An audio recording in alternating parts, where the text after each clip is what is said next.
వ్యాపారి ఇంట్లో నేపాలీ గ్యాంగ్ భారీ చోరీకి పాల్పడినట్లుగా తెలుస్తోంది. వంట మనిషిగా ఆ దొంగలు పనిలో చేరినట్లుగా తెలుస్తోంది. అదును చూసి పక్కా స్కెచ్ తో దోపిడీ చేశారు. కోట్ల విలువైన బంగారం, వజ్రాల ఆభరణాలు లూటీ చేశారు. 4 సభ్యులు ఉన్నట్లు సీసీటీవీలో గుర్తించారు అధికారులు. నిందితుల కోసం 10 ప్రత్యేక బృందాలైతే పోలీస్ బృందాలు గాలిస్తూ ఉన్నట్లుగా తెలుస్తోంది. జూబ్లీ హిల్స్ భాగ్యనగరంలోని అత్యంత సంపన్నులుండే ప్రాంతం ఇదే. అక్కడ భద్రతకు కొద ఉండదు. బట్ ఆ భద్రతా వలయాన్ని ఛేదిస్తూ కళ్ళెదుటే ఉన్నవాళ్ళని మత్తులో ముంచి సినీ ఫక్కీలో ఒక భారీ దోపిడీనే జరిగింది. నమ్మకమే పెట్టుబడిగా వంటగదిలోకి ప్రవేశించి ఆ ఇంటి పునాదుల్నే కదిలించి ఒక నేపాలీ యువకుడి కిలేడి ప్లాన్ ఇప్పుడు నగరాన్నే వణికిస్తోందని చెప్పుకోవచ్చు. జూబ్లీ హిల్స్ రోడ్ నెంబర్ 69లోని నందగిరి హిల్స్ లో fortune homes private limited director Ravindra Kumar Sharma నివసిస్తూ ఉన్నారు. సంపన్న కుటుంబం కావడంతో ఇంటి పనుల కోసం మనుషులు అవసరమయ్యారు. సరిగ్గా ఇదే అదునుగా భావించిన భూపేందర్ షాహి అనే నేపాలీ యువకుడు మదన్ అనే ఏజెంట్ ద్వారా గత నెల 18న అసిస్టెంట్ కుక్గా ఆ ఇంట్లోకి ప్రవేశించాడు. ముఖం చూస్తే అమాయకంగా కనిపించే భూపేందర్ వెనుక ఒక భారీ నేరముఠా ఉందన్న నిజాన్ని ఆ కుటుంబం ఊహించలేకపోయింది. ఇంట్లో చేరిన కొన్ని రోజుల పాటు చాలా పద్ధతిగా ఉంటూ అందరి నమ్మకాన్ని గెలుచుకున్నాడు. అందరినీ అదే విధంగా నమ్మించాడు. ఫస్ట్ నుంచి ఈయన అదే చేశాడు. ఎందుకంటే ఫస్టే ఒక స్కెచ్తో వచ్చాడు కాబట్టి ఆ స్కెచ్ని ఈరోజు ఫుల్ఫిల్ చేశాడని కూడా చెప్పుకోవచ్చు. వాళ్ళందరిలో ఒక మనిషిగా కలిసిపోయి కూడా వాళ్ళందరినీ ఒక నమ్మకాన్ని కలిగించాడని కూడా చెప్పుకోవచ్చు అందరికీ. కానీ లోపల మాత్రం ఆ ఇల్లంతా ఎక్కడ ఏముందో క్షుణ్ణంగా పరిశీలించాడు. ఎక్కడ ఏం పెట్టారు, ఎక్కడ ఎవరేం చేస్తున్నారనేది కుక్కుగా వచ్చినోడు బాగా కనిపెట్టినట్టుగా కూడా తెలుస్తోంది. శుక్రవారం సాయంత్రం ఆ కుటుంబానికి ఒక శాపంగా మారాడు రవీంద్ర కుమార్ శర్మ. తన భార్య, కోడలు, మనవరాలు, కేర్ టేకర్ తో కలిసి బంజారా హిల్స్ లోని బంధువుల ఇంటికి వెళ్లడం జరిగింది. కుమారుడు టెన్నిస్ ఆడేందుకు బయటకు వెళ్లాడు. ఇంట్లో కేవలం వంట మనిషి రాకేష్, వాచ్మెన్ నాగేశ్వరరావు, అతని భార్య నీరజ మాత్రమే ఉన్నారు. ఇదే సరైన టైం అని భావించిన భూపేందర్ తన అసలు స్వరూపాన్ని బయటపెట్టేశాడు. తన పుట్టినరోజంటూ ఇంట్లో ఉన్న సిబ్బంది 3కి కూడా కూల్ డ్రింక్ లో మత్తుమంది కల్పించాడంట. ఆ దాగిన కొద్దిసేపటికే వారు స్పృహ కోల్పోయారు.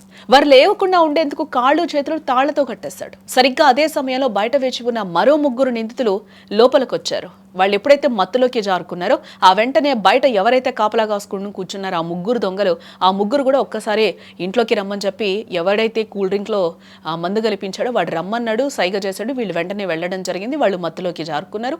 ఆ మత్తు నుంచి బయటకు రాకుండా ముందే పగడ్బందీ ప్లాన్ గా వాళ్ళ కాళ్ళు చేతులకి తాళ్లతో కట్టడం జరిగింది. 2 గంటల తర్వాత రవీంద్ర శర్మ కోడలు ఇంటికి తిరిగి రాగా అప్పుడే భూపేందర్ మరో వ్యక్తితో కలిసి భారీ బ్యాగ్ తో బయటకు పరిగెడుతూ కనిపించాడు. లోపలికి వెళ్లి చూడగా అక్కడ ఉన్న దృశ్యం చూసి ఆమె గుండె ఆగిపోయినంత పని అయిపోయింది. సిబ్బంది 3 కూడా అపస్మారక స్థితిలో పడున్నారు.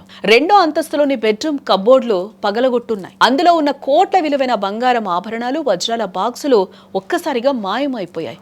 ఆ సీన్ చూసి కూడా ఆమెకి ఏం చేయాలో అర్థం కాని పరిస్థితి నెలకొందని కూడా మనం చెప్పుకోవచ్చు. ఆమె ఒక్కసారిగా షాక్ కి గురైంది. ఎందుకంటే ఆమెకి ఎదురుగానే ఆ కుక్ ఎవడైతే ఉన్నాడో వాడు ఆ బ్యాగ్ తీసుకొని పరిగెడుతున్న సిచ్యువేషన్ ఆమెకి కింద కనిపించింది. పైకొచ్చి చూసే వరకు ఇల్లు మొత్తం గుల్లైపోయిన పరిస్థితి కనిపించింది. ఆమె తేరుకొని పరిస్థితి కనిపించిందని కూడా అక్కడ చెప్పుకోవచ్చు. సమాచారం అందుకున్న అదనపు కమిషనర్ శ్వేత, జూబ్లీ హిల్స్ పోలీసులు హుటాహుటిన కూడా ఘటనా స్థలానికి చేరుకోవడం జరిగింది. సీసీటీవీ ఫుటేజ్ నంతా పరిశీలించగా మొత్తం 4 వ్యక్తులు ఈ దొంగతనంలో పాల్గొన్నట్టుగా కూడా తేలింది. నిందితులు చాలా పక్కగా రెక్కి నిర్వహించి నగరానికొచ్చి ఈ ఘాతకానికి పాల్పడ్డారని పోలీసులైతే నిర్ధారించడం జరిగింది. ప్రస్తుతం టాస్క్ ఫోర్స్ సహా 10 ప్రత్యేక బృందాలు ఈ ముఠా కోసం గాలిస్తున్నాయి. నిందితులు నేపాల్ సరిహద్దు దాటే అవకాశం ఉండడంతో కొన్ని బృందాలు అప్పటికే అక్కడికి బయలుదేరినట్లుగా కూడా సమాచారం. నమ్మిన వాడే గొంతు కోస్తాడన్నట్టుగా జరిగిన ఈ ఘటన ఇప్పుడు నగరవాసులను భయభ్రాంతులు గురి చేస్తుందని కూడా చెప్పుకోవచ్చు. పని మనుషులను పెట్టుకునే ముందు 1కి 10 సార్లు ఆలోచించాలని పోలీసులు హెచ్చరిస్తూ ఉన్నారు. అబ్బాయి 15 నుంచి ఇక్కడే పని చేస్తున్నాడు. బాగున్నాడు. అబ్బాయి నిన్న పుట్టినరోజు అన్నాడు. మా మేడం వాళ్ళు నిన్న 8 గంటలప్పుడు పార్టీకి వేరు. పెద్ద మేడం పెద్ద సారు, చిన్న మేడం చిన్న సారు పాపం తీసుకుని ఇంకా నేను ఇద్దరం భార్య భర్తలు కుకింగ్ ఇక్కడే ఉంటాం కింద. వంట చేసే అబ్బాయి పైన కుకింగ్ చేసుకుంటే పైన ఉంటాడు 2లో. ఇంకా మేమే ఇంకా అబ్బాయి వంట అయిపోతే వచ్చి కూర్చుంటాడు, లేదంటే అక్కడే పని చేసుకుంటూ ఉంటాడు. ఇంకా మేము కింద పైన మేమే చూసుకుంటూ ఉంటాము. సరే అంటే నా పుట్టినరోజు కేక్ అది కోసుకోవాలా అని అంది మీరే కాదు. సరే నేను కోసుకోక్కలే కదా, సరే అన్నాం. వెళ్ళాడు బండి వేసుకొని. గంట దాకా వచ్చి కూల్ డ్రింక్ తీసుకువచ్చాడు. ఈ కేక్ కూడా వస్తుంది అంటే ఆర్డర్ పెట్టినాను. దేనికి గొడవ అయిపోయావు కదా, తల కూల్ డ్రింక్ కలిపి అయిపోతుందే అన్నాను. లేదు లేదు అంటే అని చెప్పి అతనే నేను ఫోన్లో మాట్లాడుకుంటున్నాను మా వాళ్ళతో, ఒప్పుకోకుండా అతనే మోత తీసి ఇచ్చేసాడండి. మళ్ళీ తాగుతామన్నా కూడా ఒప్పుకోవాలి. అప్పుడు కూడా మేము ఆలోచించాం. తాగేసి కిందనే ఈయన నన్ను చూసుకోవాలా, ఈయన్ని పైకి పంపించేసాడు. నేను తాగుతున్నాను, అంకుల్ రా పైన అబ్బాయి పిలుస్తున్నాను అని చెప్పి తీసుకెళ్ళిపోయి అక్కడ కట్టేసి నేను అట్లే పడుకున్నాను. వామిటింగ్ అయింది, కొంచెం పక్క సైడ్ వామిటింగ్ చేసుకుని మళ్ళీ అక్కడే పడుకున్నాను. మా చిన్న మేడం వచ్చి ఆంటీ ఆంటీ అంకులేడు అంకులేడు అంటుంది. అసలు ఏందా తలుపు చేసింది, అందరూ వచ్చేసేవాళ్ళు. తర్వాత చూస్తే ఇంకా జరిగింది. ఎంత టైం అయింది సుమారు ఆ టైం? అంత అరగా 9:30 నుంచి 9:30 రాకైంది. మీరు ఎంతకాలం నుంచి పనిచేస్తారు ఇక్కడ? మేము 2 సంవత్సరాల నుంచి ఉన్నాము. ఆ టైంలో పెద్ద సార్ ఎవరు లేరు? ఎవరు లేరు.